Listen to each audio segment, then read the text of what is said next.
Hi, welcome to Coffee and Closers. I'm Nikolai Bedore, and I want to personally invite you to join me and one of today's top performing sales stars for a cup of coffee and authentic conversation. And our collective goal is that you will walk away with tangible knowledge that you can apply to your sales efforts today. Are you ready? Grab a cup, fill it up, and let's get into another episode of Coffee and Closers.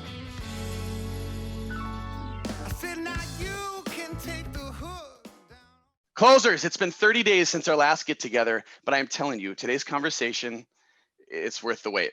For those of you that I have not met yet, my name is Nikolai Bedore. I'm the host of Coffee and Closers and the Chief Revenue Officer of Closers Media. If you're joining us live, Closers, as you know, please welcome any of the new people that you see that you're not familiar with in the chat box, in the Closers community. Welcome them, make them feel welcome, make them feel part of the Closers community. We're all in this together, right? And I know Daniel has a harem of fans, so I'm sure there's gonna be some new folks. Welcome everybody who's joining us for the first time. So what does Closers Media do? Well, if you're here, you wanna sell better, right? Because we all know that the only way that money hits your bank account is through a sale or a transaction. Sales is a life skill. It's something that we all need to know. So in my opinion, why not be great at it? That's why at Closers, we offer hands-on sales training and coaching led by industry experts to teach you timeless principles and current market plays. How? Well, we have learned that a person's retention rate in classroom theory or videos or audio is about 10 to 20%. It's 75% when they learn something and they do it in real time. And that's why our coaches lead and teach you our vetted playbook in real time, working your live deals. All right. Imagine learning how to sell better next to one of today's top sales experts, like, I don't know, today's guest, Daniel Disney. If you're interested, reach out closersmedia.com. Speaking of today's guest, Daniel Disney, he's about to blow your mind. How do I know this? Because I've talked to him a couple times. We pre-recorded this, so I know this episode's bomb. But let's talk a little bit about Daniel Disney if you're unfamiliar. So today's message is the $1 million LinkedIn message. And today's guest is literally the expert in selling the right way on LinkedIn. If you don't believe me, go ahead and ask LinkedIn. He's been the top sales guru mind, whatever you want to call it, on LinkedIn in 2019 and in this year, 2020. He's the creator of the sales of the Daily Sales. It is the #1 social selling blog in planet Earth. It's amazing. He coaches the world on how to generate money on LinkedIn. And I mean, himself, he's generated over 25 million doing it. He's about to teach us something amazing. He's the author of The Ultimate Guide to Social Selling. And let's be honest, he knows a hell of a lot more about this than I do or you do. So let's give it up a very warm Coffee and Closers welcome to Daniel Disney. What a warm welcome. I am so excited to be here, Michael. Thank you so much for inviting me and for that lovely, lovely introduction. Let's dig in and cover as much as we can today. I think we already know we can chat for a long time, so we're going to pack as much as we can into this. But I'm really, really pumped. Oh, you kidding me? Are you kidding me? Like, this is the honor's all mine, man. I like I said prior is, I was a fan before this, but then getting a chance to kind of get to know you through your socials. You're a legend, man. I'm honored to have you on the stage. And I know that can't see the chat right now, but I know that the chat box is going to be blowing up for you. So thanks for joining us. No, thanks for having me. Let's get going. All right. So with that, our closers know this, but as we talked, at Coffee and Closers, we celebrate the star, right? Not just the success, but how they got there, the climb. So would you mind, Daniel, just bring us back to you growing up, your story, and when did sales kind of click for you? Yeah, so I mean, I don't talk about my pre-sale story too much, but I'll give you a bit of a quick insight. I mean, brought up in a relatively sort of normal family life, but I was a real shy, introverted child growing up, and it was actually my first job, which was a sales job, that helped me grow my confidence and obviously led me on the path to where I am. So my first job at 16 years old was selling kitchens and bathrooms for a big DIY retailer. And I was young, 16 years old, designing people's kitchens and bathrooms. I was the youngest on the team, and selling to people way older than I was back then. And that sort of paved the way to what became a long and very fruitful sales career, of which I finished coming up to 3 years ago now at the end of 2017, where I was sales director for a UK based technical training company, and sort of climbed the corporate ladder up until that point. But my background is pure sales. I am cut me open and I am sales inside and out, same as you. I absolutely love it. I live and breathe it. And that's why I'm excited to talk about all things sales today. Right on, man. Well, you come to the right spot. All right. So I'm gonna share something I don't think a lot of people know. So this episode is the $1 Million Message. It's based on your book, which you've authored. It's red, it's flashy. Like, look at your shirt, right? It's full of amazing. There it is. You guys pick this up if you don't have it.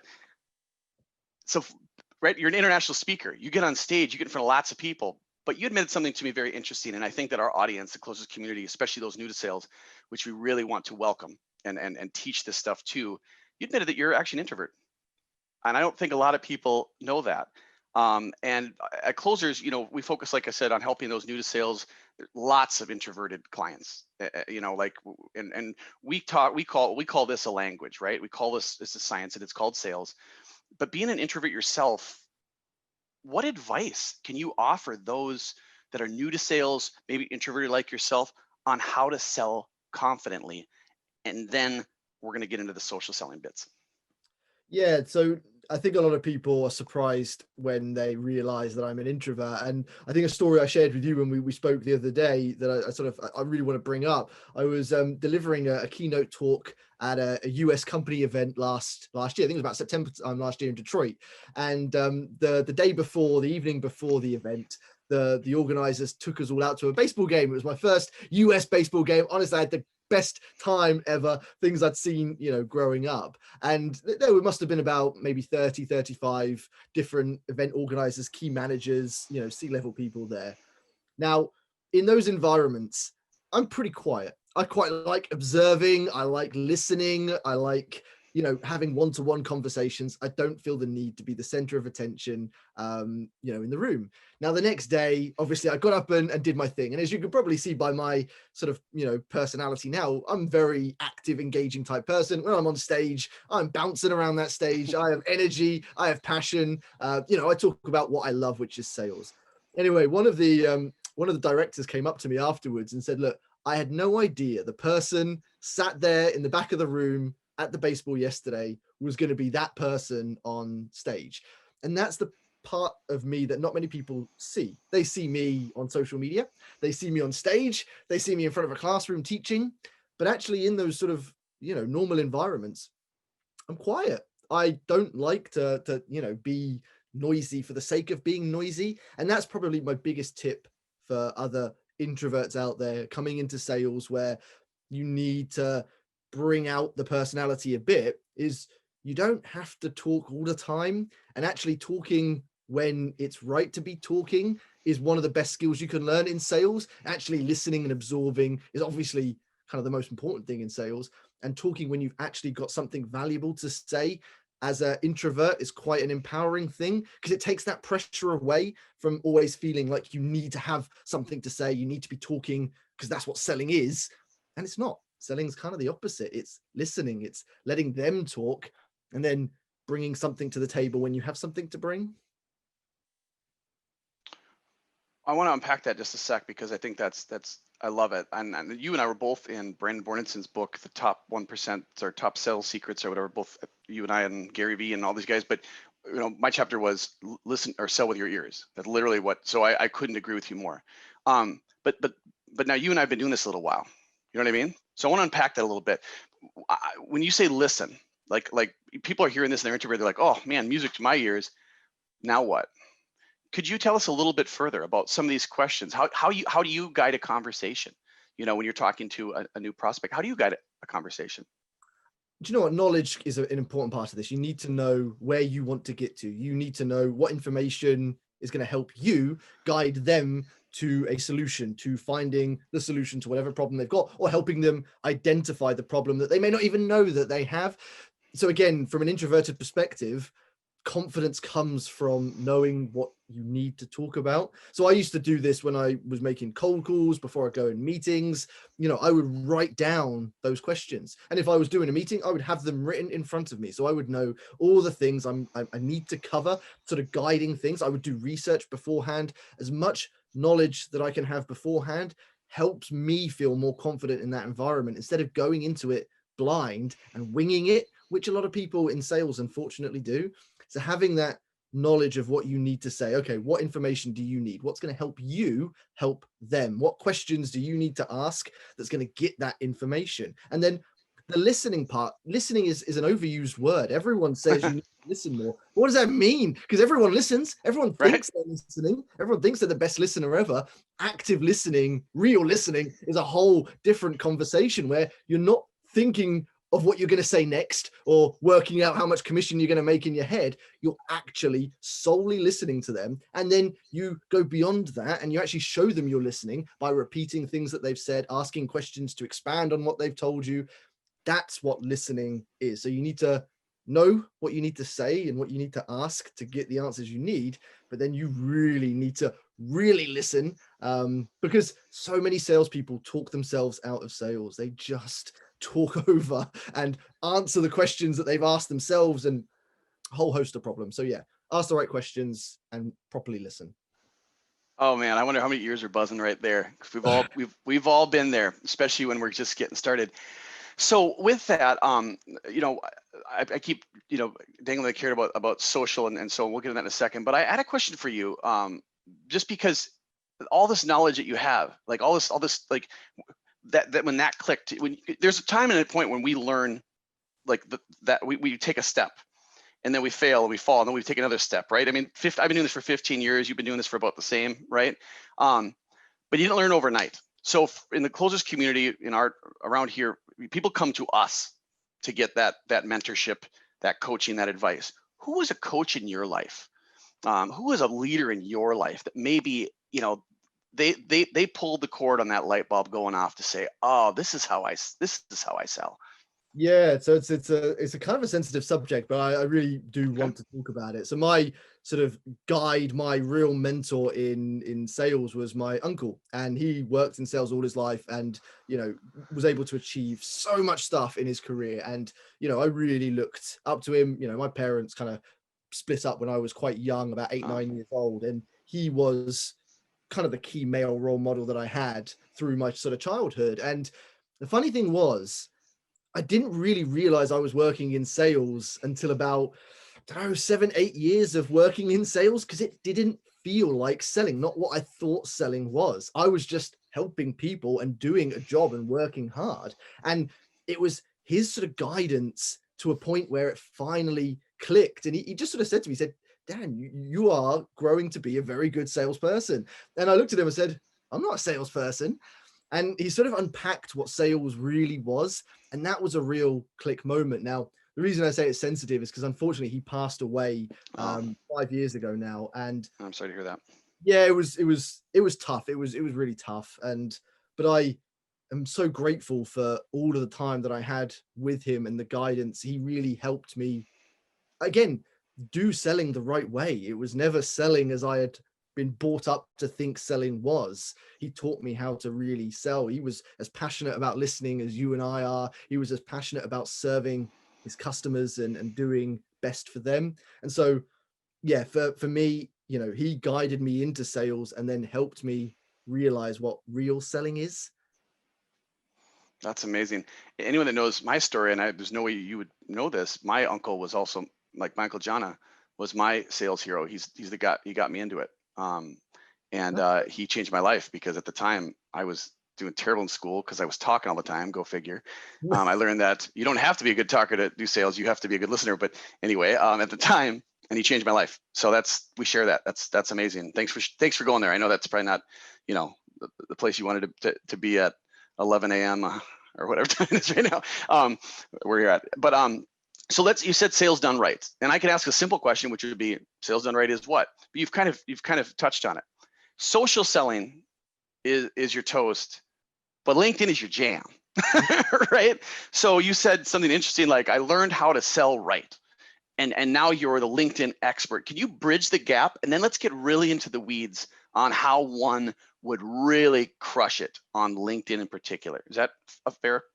Yeah, no, I'm excited to get into LinkedIn and social selling. So, I mean, like I said, I've worked in sales all my life, and about about 7 years ago now, I started using LinkedIn. I was in B2B sales, selling into the IT tech industry, and LinkedIn 7 years ago was really starting to earn its place in sales, but obviously a fraction of what it is now. So I started using it, and I'm an introvert. I'm not a social media person. Pre that point, I had no need or desire to use social media. I had no requirement to post stuff all the time and share everything I did, what I had for breakfast and stuff like that. I was busy working, busy selling. LinkedIn clicked for me because it was a social media platform that I could work, that I could connect with prospects and customers. I could learn about them. I could learn about sales from all the people sharing great content, and I could build relationships. And what I eventually found was there were so many ways I could use it to create opportunities, to build pipeline, to qualify, to generate and close sales. And the more I used it, and it was all trial and error, I've made as many mistakes as successes over the years, but the more I used it, the more I realized its potential. And yeah, it just connected with me. And what I've learned over the years is so many companies are barely scratching the surface with it. They're barely using it at all. And so that's why my passion now, and what has been for the last few years, is to try and help companies and salespeople sort of unlock its full potential as a sales tool, not a marketing tool. A lot of LinkedIn trainers out there are marketing focused, which is great. It's a great marketing tool. But I'm a salesperson. I'm a hunter salesperson. I don't want to sit around waiting for inbound leads all the time. I want inbound leads, of course, but I got to go out there and hunt. I want to create opportunities. I want to start conversations. So when I talk to salespeople and sales teams, I'm trying to tap into that fire inside and get them going out there and using LinkedIn as a sales tool, because that's what the selling part of social selling is. It's using it to sell. Yes, you're going to get inbound stuff, but you want to go out there and create outbound as well. So that's kind of where LinkedIn kind of came into my career, and what my real passion is now. Wonderful. So many questions that I want to ask, but for the, in light of time restraints and so on, let's talk about, let's take that a step further, right? So we had Ryan Reiser, prospecting legend, arguably one of the best in the world, and so he does what he does. His phone is his weapon, right? LinkedIn is yours, and I don't mean weapon in a sense, but that's where he feels that's his pocket. How about your pocket is LinkedIn? And you said something about inbound versus outbound. I'm going to ask a two-for question. One's just a volley, because there's a lot of folks on this line that don't know the difference between prospecting and lead gen. Like, they just don't know that. So would you help us unpack, like, prospecting and lead gen, meaning inbound, outbound, like you were just discussing, and then the second part of that is, could you tell us if it was my first day, right, launching a company, there was no other tools that existed except for LinkedIn, how could I generate revenue using this tool? So sure, I'll answer both of those in one answer. I'm going to combine it all together. Yes. in this example. So look, inbound and outbound, inbound is an inquiry that comes through you. Outbound is something you create yourself. So here's an example that's going to kind of bring it all together. Let's say I write an article on LinkedIn. I write an article that's relevant and valuable to my prospects. So, I tend to sell to sales leaders. So I'm going to write the top 10 sales tips of 2020, something that's going to be beneficial to sales leaders and their sales team. I write that article, I publish it on LinkedIn. Now that's going to do a number of things. First of all, it's going to be a lead generation tool, because sales leaders are going to read it. They're going to get to the end. There's going to be an about me section where I'm going to tell them about the great training that I offer their sales teams. They're going to then come through and become a lead to me. The percentage that are interested will ping me a message as they do, and they'll say, Dan, great article, really enjoyed it, great tips. Actually, we're looking to train our sales teams on LinkedIn. Could you let me know a bit more about it? Can we jump on a Zoom call and chat about it? Great. I've generated inbound leads. It's a lead generation tool. That article has done that job. But what I'm also going to do is I'm going to start to look at the engagement. And suddenly that article has got 10, 20, 100 likes, maybe 25, 30 comments, and I can see all those people. So I'm going to go through, I'm going to qualify, and then I'm going to message the ones that fit my ideal customer profile, my ICP, and I'm going to send them a message. And I'm going to be, hey, Sarah, thanks for clicking like on my article today. I'd love to know which tip was your favorite. And Sarah's going to come back saying, oh, thanks for messaging, Dan. Loved your article today. Really, really enjoyed it. We're going to go back and forth. And I'm going to get to the point where I'm able to say, actually, Sarah, I've noticed your sales teams, they're not really very active on LinkedIn. And I'm going to open that conversation. And before you know it, I've created an opportunity, and I'm creating outbound opportunities. No different to picking up the phone and phoning a bunch of numbers. I'm creating outbound opportunities alongside inbound. So that's where the whole social selling comes in. Done right, you do both those things. You've got an inbound lead generation tool and you've got an outbound platform that's creating new opportunities that you might never have had just by doing some of those social activities. Love it, man. Love it. Have you done this before? Answer questions about this stuff? I don't know. So there's a lot of features and functions that are on LinkedIn, and I want to get to those because but before that, there's one feature that a lot of people are abusing, and that is sending spammy, crappy, dumpster fire, garbage, selfish messages. I've done that in the past myself. Maybe you have. What would you say to those people? Why are they doing it, first of all, and how can they course correct on doing it the Daniel Disney way, the right way? Well, one of the things they could do is buy my book, because the whole book is written to help salespeople send better messages. And you described it perfectly. Spammy, copy and paste, all about the salesperson, selfish, non-personalized messages that do nothing. And you know what? There is one reason, Nikolai, that I think this happens. I call it sales autopilot. It's this weird mode people go into when they do what they think selling is. And you see it when you do that wonderful sell me this pen activity. You can do that to anyone. You say, sell me this pen. And everyone does. They switch onto autopilot. They think they're selling. Then they say, okay, this pen is amazing. It's red. It's permanent marker. It shoots lasers. It prints money. It will make your dreams come true. They start selling all these random features and benefits because that's what they think sales is. That's sales autopilot. And that's what people are doing on LinkedIn. They're sending these spammy messages because they think it's going to work. I'm going to throw as much stuff at the wall. I'm going to send as many of these out as I can. Copy, paste, send, and people will come to me because that's what selling is. That's autopilot. You need to switch that off. We all know if you want to sell this pen, I need to get to know you. I get to know what pen are you using at the moment? What do you use the pen for? What do you like about your pen? What would you like in a different pen? That's what selling is. And when it comes to messaging, the goal of a message isn't just a blind pitch a product. It's to start a conversation. You want them to reply. You want to talk to them and you want to qualify them. Or otherwise, you're just going to be making a lot of noise and scaring a lot of people away. The damage of a spammy message isn't just they might not reply. Is that they're going to then have that in that mind. That's the type of company that you are. And then any outreach you then try and do to them, they're going to associate it with those spammy messages. Yep. They may even tell others. They may tell their friends, their other decision maker friends. Sometimes they post about it on LinkedIn to their thousands of followers, and they name and shame. That the risk is so high. And all it takes is to make a little bit of effort to send the right messages to the right people at the right time. That's what messaging's about. Whew, I got a bit excited there. I love it because we're going to break into some messaging now. So let's keep this momentum. But it's funny that you say this because I just want to make a point. Something that we train and coach on at Closers is a thing called pocket prospecting. It's where you take your TAM, dissect it into your target kind of list, and then you go deep into their geography, their industry, them as a human, and so when you're speaking to them, you generally know more about what's going on in their state politics than they do, right? What's going on under the hood in their industry, because that's, sales begins at a conversation. Ryan told us that last month, but it's true. I mean, that conversation is all about them, and you've done the research. Not only is it flattering, but it kind of goes two ways. I'm flattered, but I also know that you mean business, right? And I know that you can help me because you just told me 3 things I didn't even know. You know what I mean? 3 things I should maybe be concerned about or I should be excited about that I didn't even know. With that, we might have to change this name. This is Show Gario to maybe the no automation show. We've had Scott Ingram, you, Ryan. I can't tell you the long list of salespeople that just get really bothered by that soulless automation. Some people do automation well, and some people do it very poorly. And I've seen this on LinkedIn, it done poorly. So with that, we talked about messaging. Okay.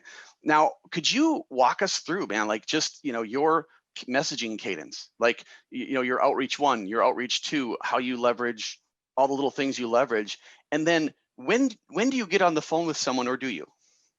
Yeah, I mean, I'll be honest, I don't use the phone too much. I do use it though, so I'm not anti-phone by any stretch of the imagination, but I'll give you my 3-step cadence, which is the most common cadence I use and the one that I see most of the sales teams that I train use. And it's a really simple approach. It's something I think most sales teams will start to embrace over the next 2 to 3 years. And it essentially goes connect, engage, message. So you, first of all, you search and find the right people, the right prospects. So you use the search filters, you find the right people, and you connect with them. Now, when you connect, you don't send a sales pitch in the connection request, which so many people are doing now. I wrote this book a year ago when messaging was really bad. Now, connection requests are worse. I get so many personalized connection requests that are personalized with spammy sales pitches. And you've got one goal when you send a connection request. You want them to accept. That's it. Don't try and pitch them. Don't try and make them go to your website. Some people are sending their calendar links in a connection request. I saw that. You posted that recently, didn't you? Yeah. I love asking for a favor and then another favor, like asking for two favors in one. That's always great. Sorry, I digress. Baffling. Yeah. So anyway, connection request. You want to connect with them. Anyway, that's a whole separate sort of conversation. You connect with them first. That's the goal. You want them to connect. You can. What's some messaging that works for you? Like I agree with you, the connect thing. I love that. That's what we, but the messaging, man, right? It's like, when email cadence and automation used to be the thing, right? It was all about the subject line. What's some messaging you use to get me to say, yeah, I'd connect with this guy? You know what? It's the same. That the best tip I'll give you one sort of template and tip in this. It works as well in connection requests as it does in a message. Now, obviously, it's unique to a certain percentage, but actually, it's a growing percentage. And it's your prospects that are active on LinkedIn. And what you do is you reference something within their activity on LinkedIn. You do that in your connection request. You can do that in a message, but it works so well because it shows that you are following them and you've done some research, but you need to do it authentically. You can't just say, hey, Nikolai, loved your post. Would love to connect. What did you love about the post? Which post are you talking about? Go in deeper, but you can do that in the connection request, and it's a great conversation starter in the message, but just go into a level of depth where you're really able to show. If you want to stand out from the 99% of other salespeople out there who are trying to connect and message your prospect, you need to go just that little bit deeper. And I promise you, it's only a tiny amount deeper. Most salespeople aren't even trying. So you just have to do 30 seconds, 1 minute, 2 minutes of extra homework to stand out significantly from everyone else on LinkedIn. But just mention their content. Dan, love that meme you shared last week. That was really hilarious. I've shared it with my sales team. I'd love to connect. Boom, you've complimented my content. That makes me feel good. You've really shown why you liked it. Okay, I'm going to accept you. Then you can message me, Dan, thank you so much for connecting. Really love that post. Just really want to stress that again. And then you start a conversation with me. Before you know it, we're talking, you're qualifying. Hey, if it's working, great. Let's take this onto a Zoom. So once you've connected, you've done a bit of engagement. So you've either complimented them or outside of the message, you're engaging in their content. So you're liking their content, you're commenting on their posts because that feels good as well. Then you get to the point where you message. And again, you either message about the content or something you've seen through your research that you want to sort of show them why you think you might be able to help them. But you make it as much about the whole process is about them. When you connect with them, you're making it about them, not about you, not about what you sell, but about them, their content, their activity, their engagement. You're engaging in their content. Back that up with a personal brand and share your own content of value, doubles your chance. Then when you send a message, again, it's all about them. That's what sales is. It's about them, not about you. Brilliant, man. Brilliant. Thank you for sharing that. I think what the takeaway for me was the theme is make it about them, do some extra, just a little extra lifting and customize, right? Speaking of reaching out, someone connects, okay? They connect. And then you message them and you message them and you message them. Is there a secret that you have to getting those folks to connect finally? And when's enough? Like when's we've hit a point where it's just too much? So do you know what? It's one of those things. You don't just have to stay on LinkedIn. I had a conversation with a sales team earlier on in the year where the sales rep was really chuffed. They'd found a prospect. They'd done a bit of engagement. They'd managed to connect. So they're 2 steps in. They'd sent the message number 3, and it wasn't a bad message. And this was about a week ago that they'd done these steps. And I was there to do some training. So they hadn't even had the training yet, and they were already quite active. I said, that's great. That's great. Well done. You're doing great stuff. What happened next? And they said, I'm just waiting for a reply. I was like, sorry, it's been a week. You are waiting for a reply. Why haven't you picked up the phone? Why haven't you sent them an email? Why haven't you followed up? If they haven't replied to you yet, probably not going to reply to you. And So when it comes to if they're not replying, you just need to use all of the tools. What I love about LinkedIn is it gives you 3 different ways you can message that work really well together. So I might send a text-based written message to start with. If they don't reply within 2 or 3 days, I'm probably going to send a voice note or a video message. That increases my response rate significantly. I did this just this week, just sent a short, quick video message and they got back to me straight away. So the beauty is you can do all of that. If they're not replying to you through that, they might not be massively active on LinkedIn. Some people aren't, it's hard to believe. So then you pick up that phone. Hi, Sarah. Not sure if you got my LinkedIn message or not, but I just wanted to talk to you about X, Y, and Z. Maybe you can, get their email address, send them an email. Maybe you send them a video via email. Maybe you get out a pen and paper and you handwrite them a letter. There are so many ways you can start that conversation. You just have to keep trying. Somewhere, usually you'll get a response. Love it. So you brought up something that I wanted to, LinkedIn when I started, which was many, many years ago, it's what the baseline, what it was. There was no sales nav, no video, no phone, no text. Like there's all these features now, not just to sell, but also to promote, to educate, we'll call it, but promote yourself. You educate, promote, sell, like it's, can you kind of talk us through it, like how to maximize all these features, which ones to maybe focus on, based on your kind of personality type, and which ones to kind of, not focus on stories.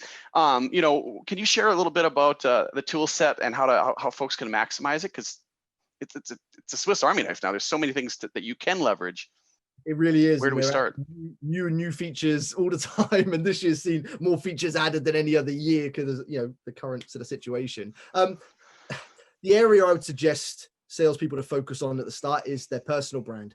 That's probably the most untapped opportunity, gold mine potential that exists on LinkedIn. And it is really easy to do. And you can do it whether you're introverted or extroverted. It's just a different type of brand that you will build. Some people build their brand just by writing text posts. They're not in videos. They're not sharing photos. They're not being out there like, a lot of extrovert people are. They're just sharing their knowledge, their insights, their stories, their successes, their failures, etc. And that works. Other people that might have more of an extroverted personality, maybe they're better suited to posting videos or jumping on LinkedIn Live and doing live video interviews with experts and giving value that way. And maybe they use stories and it works for them. Who knows?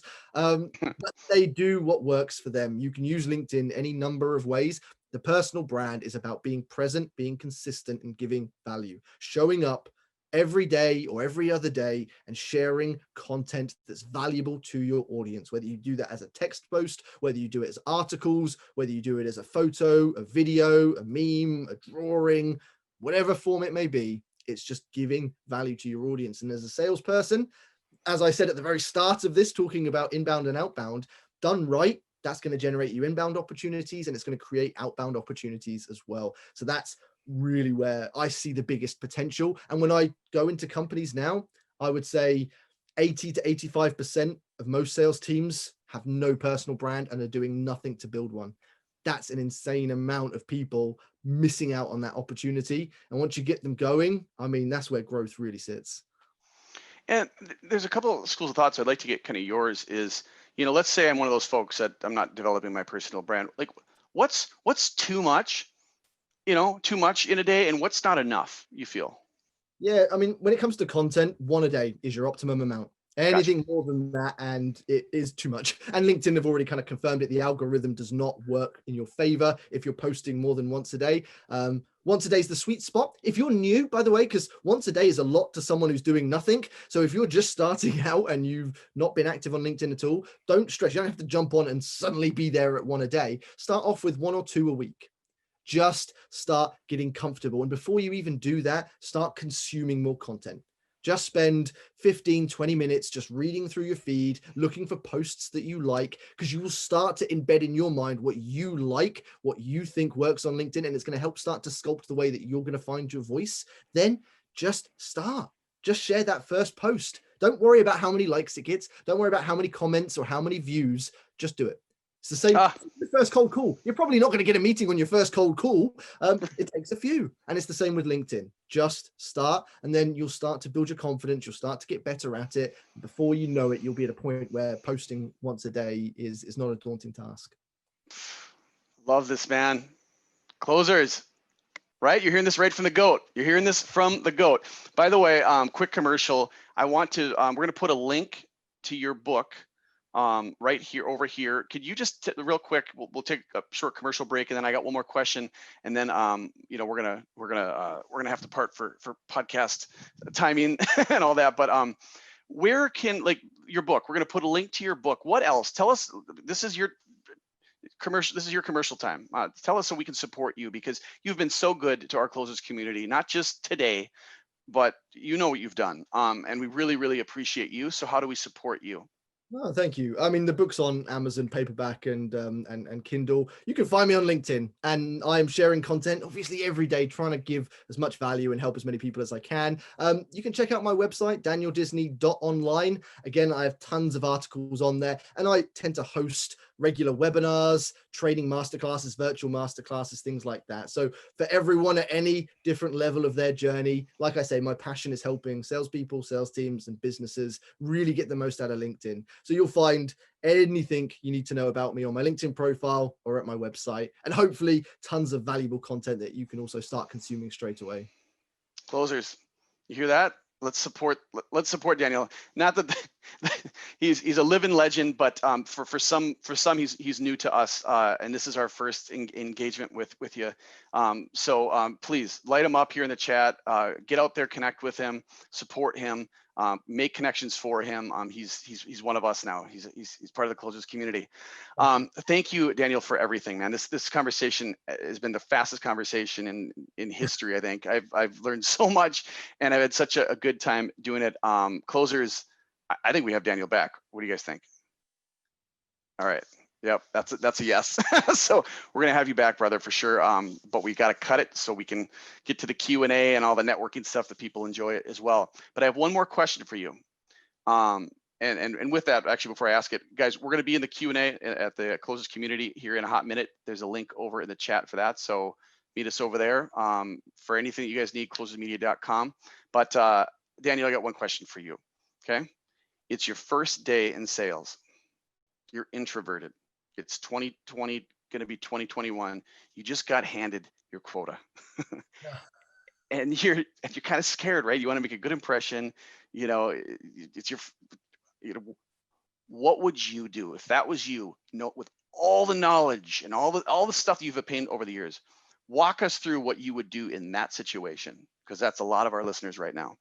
I get it. First thing I would do, Michael, is I'm going to find the best salesperson in the office, whether it's in the physical office, whether it's in the virtual office. In my company, I'm going to find the person who is performing the best right now, not the person who performed the best last year, not the person who performed the best 10 years ago, who is doing it right now. And then I am going to sponge off them. I'm going to ask them tons of questions. I'm going to want to watch them, want to read what they write, listen to what they say, learn what they do. Now, not only am I going to learn from the best in my company, but I'm going to look to learn from the best in the industry. Now, I didn't have this when I started off in sales. I was limited to who was in my physical office. Now I can log into LinkedIn and literally learn from the best in the world. And that's what I'm going to do. I'm going to go out, connect and follow and consume from the best that are out there. And I'm just going to sponge off all of that and start to form what will be my approach and strategy to selling.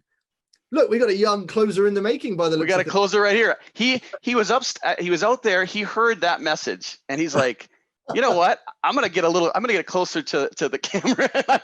I'm gonna hear that. That was an amazing message, man.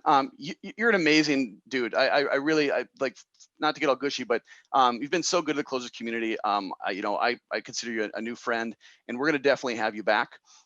With that, guys, give Daniel a big virtual closers community round of applause for Daniel Disney.